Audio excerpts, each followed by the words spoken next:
सिंध, वो सरजमीन जो कभी दरियाओं से सैराब हुआ करती थी, आज प्यास से तड़प रही है। जहाँ किसान अपनी फसलों के लिए पानी को तरस रहा है, वही करप्ट अफसर और वुज़रा आलमी फंड्स को हजम करके खामोश बैठे हैं। और इस सारी बर्बादी की जड़ है सीएपीईपी करप्शन स्कैंडल। सीएपीईपी यानी Sindh aggregation agricultural productivity enhancement project, एक ऐसा मंसूबा जिसे आलमी बैंक ने ग्रांट की सूरत में सिंध के किसानों की मदद के लिए दिया था। ये कर्ज नहीं था, ये अवामी अमानत थी। मगर अफसोस, ये ग्रांट वजीर मोहम्मद बख्श मेहर और उसके फ्रंटमैन नदीम शाह की जेबों में चली गई। कागजों में हजारों वाटर कोर्सेज की बहाली के दावे किए गए, लेकिन जमीन पर हकीकत कुछ और है। सिफिर तरक्की, सिफिर बहाली। 2022 के सैलाब ने इन तमाम झूठे दावों को बेनकाब कर दिया। जिन वाटर कोर्सेज को मुकम्मल करार दिया गया था, वो मुकम्मल तौर पर तबाह निकले। सवाल ये है, उनकी बहाली के नाम पर दिए गए अरबों रुपए कहाँ गए? नदीम शाह, वही शख्स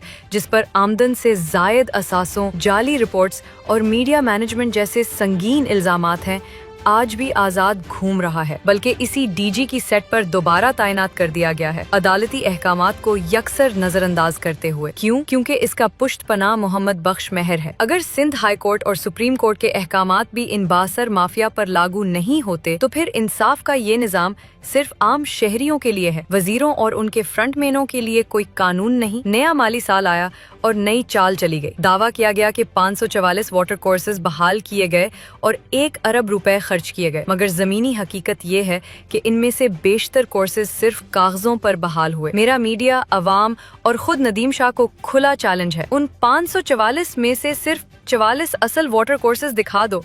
अगर कुछ किया है तो साबित करो। ये महज तस्वीरी फ्रॉड है, बलों की बंदर बांट है, असल में कुछ भी नहीं।